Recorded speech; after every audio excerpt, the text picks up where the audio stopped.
Do we do we really have to practice fasting and abstinence? Hi, I'm Mike Mason. This is the Immortal Combat Podcast. The Immortal Combat Podcast is the podcast arm of Viri Christi. Viri Christi is a Catholic lay apostolate devoted to help young men attain the full stature of Christ by growing strong in mind, body, and spirit. If you'd like to learn more about our work, you can check us out online at virichristi.com. This is the Rule of Life, episode 5.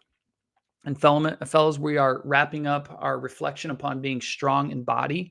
So the question before us this month has been, do we need to be strong in body? And the answer is absolutely yes. Okay. Now, last week, we talked about the fact that we should start treating physical training as a religious devotion. Okay. And what I argued last week is that there's this practice called mortification. Okay. Mortification is when you discipline your appetites for food, drink, and sex. Your appetites for pleasure, you discipline those so you can make good choices, you can grow in holiness, and become a strong Christ-like man. Remember, 2 weeks ago, we said we have an intellect, a will, and then those appetites, right? The intellect should be running the show. Our minds should be making the choices. Our will should be following along, and our appetites should be in order. Guys, when everything's functioning and working the way it's supposed to, we make choices with our mind, which keeps us on track to become the men God wants us to be. Okay. And so what mortification does is it disciplines those appetites and keeps them in their proper spot. Physical training is one of the best ways to do that. Okay. And so I encouraged you guys last week, when you're working out, you're lifting weights, you're running, doing stuff like that. Fellas, I love doing that stuff. I have a great devotion to it. When you do that stuff, those things for God's glory and to help you grow in holiness. Okay. And be intentional about it. Okay. Say a prayer. You can say a prayer when you're driving into the weight room or right before you start. And you don't have to be goofy or weird about it. Just tell God, say, God, I'm going to do this for your glory and help me become more like your son. So be a great prayer. All right. What we're going to talk about this week is the roles of fasting and abstinence in a man's life. Now, if you ask most people, what does the body have to do with the spiritual life? They're going to say fasting and abstinence. Now, we're going to talk about what those two things are. I'm going to talk about what the bare minimum is to do, and then give you guys some suggestions how you can start to practice both of these, okay? Because they're really, really, really fruitful and helpful for you to become a strong Christ-like man. Okay, so what is abstinence and fasting? Abstinence is a moral virtue that inclines a person to moderate their use of food based on reason or based on faith for their moral good. Okay, what in the world does that mean? When you abstain from something, what you're doing is you're moderating food. Okay, you're using a moderate amount of food that's been dictated by reason, where your brain says, this is how much I need, or faith tells you, so you can be a better person. Okay, excuse me. That's what it is. Okay, now when you fasting can be complete. That's when you abstain from all food and drink. So, for example, if you're going to go to communion for 1 hour before you take communion, you cannot consume any food or drink. You can have medicine if you have to, and you can have a drink of water, but that's it. You can't consume other foods 1 hour beforehand. It's a sin to eat food right before taking communion, because we need to fast and prepare ourselves to receive Christ's body, blood, soul, and divinity. Guys, you can fast naturally. So some of you guys who are real big into working out and stuff already know this. Fasting is really good for us physically. So when you fast from things, it allows you to get better naturally. Even a short fast, like 12 hours without eating, is really good for you, okay? Because it helps you to digest your food and all that sort of stuff. That's a natural type fasting. And then there's what's called ecclesial fasting. This is the fasting the church asks us to do. And that's what we're going to talk about, these 3 types today, okay? Now, fasting is when you don't eat.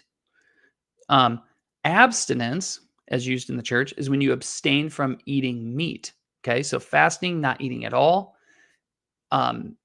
Abstinence, refraining from eating meat. Okay, and the reason why we do this is because lots of our pleasures want to lead us astray, right? They want to lead us into sin. What fasting is it helps us to check those and bring them back into line. Okay, we have 2 basic hungers that are just part of being human. One is for food and drink. Okay, you're going to get hungry and thirsty today no matter what, because you need food and drink to, sustain yourself. We also have an inherent drive for sex, okay, because we need to procreate, right? Make babies to continue the human race. These two appetites, those appetites for food, drink, and sex, they're not bad. Okay, they're God-given, they're good, but they want to get out of control. What fasting does, okay, is it puts them back in line. So I argued last week, physical training helps put them in line. Well, so does fasting. Okay. Because if you can say no to your desire to eat, you can say no to your desire for these other things as well. Okay. Now, what are the rules behind fasting? You guys, a person has to fast. This is the bare minimum on Ash Wednesday and Good Friday. Okay. All Fridays during Lent, you have to abstain from meat. Okay. These are two rules you guys might already know. Now, the fasting rules only apply to people between the ages of 18 and 59. So if you're not between 18 and 59, those don't apply to you. Okay. But if you're 18 up till 59, you have to fast on Ash Wednesday and Good Friday. The fast that you have to do, you can have one meal. That's a normal size meal, not like 3 large pizzas. Normal size meal and 2 small snacks, which would be like just normal snack type stuff. Okay. Abstaining from meat every Friday during Lent, okay? You have to do that if you're 14 and up. So probably every one of you guys listening to my voice right now is older than 14. Abstaining from meat on Fridays during Lent, you have to do that, okay? Now, this is the bare minimum. Guys, we do not want to be men that do the bare minimum. We don't want to get in that mindset. Christ deserves a lot more than that, okay? If we want to grow in holiness and really become really Christ-like, holy, strong men in mind, body, spirit, we got to go beyond the minimum. What I want to encourage you guys to do is to be generous with this stuff. Okay. Now, here are some suggestions for you. It's not part of our rule that you have to do these things, but here are some suggestions. You guys, I would love for you to consider abstaining from meat possibly every Friday all year round. Okay. That used to, up until the late 1960s, every Catholic had to abstain from meat every Friday. That's why McDonald's started making the fish sandwich, because Catholics weren't eating fish on Fridays, so they had to, bring more business in. A great spiritual practice. I do this. My wife does this. My kids, they're all young. We don't eat meat on Fridays all year round. It's not that big a deal. Okay, it's a little bit of a sacrifice. I want to encourage you guys to consider doing that. It'd be a great, generous way to show your love to our Lord and grow in mortification. And it's not overly difficult. If we can do it for, 6 weeks during Lent, you can do it all 52. So I want to encourage you guys to think about that. Second, when it comes to abstinence as mortification, I just talked about giving up meat. I would encourage you guys to start abstaining from other things from time to time throughout the year. Okay. If you're a guy that likes ice cream, okay, you have a sweet tooth, okay, how many days a week do you need ice cream? You could, to practice mortification, do some sacrifice. So you could say, God, I'm only going to eat ice cream 2 days a week. 5 days a week, I'm not going to, because I want to make sure I'm staying disciplined. That would be a great, generous practice. There's not hard and fast rules here, but I want you guys to consider abstaining from things like sweets and desserts, your cell phone, playing video games. Take things that are pleasurable that you like and abstain from them at various times throughout the week, throughout the year, in order to practice self-discipline and do it for God. Okay. Tell him you're doing it. Say, Lord, I'm not going to eat sweets on Fridays for the next month because I want to bring you honor and glory. Okay. Wednesdays and Fridays are traditional days of fasting. Those are 2 days that are really great to incorporate some of this stuff. Okay.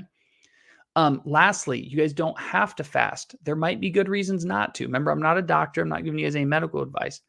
But fasting, there is a type of fasting you could incorporate that would still keep you healthy and be good.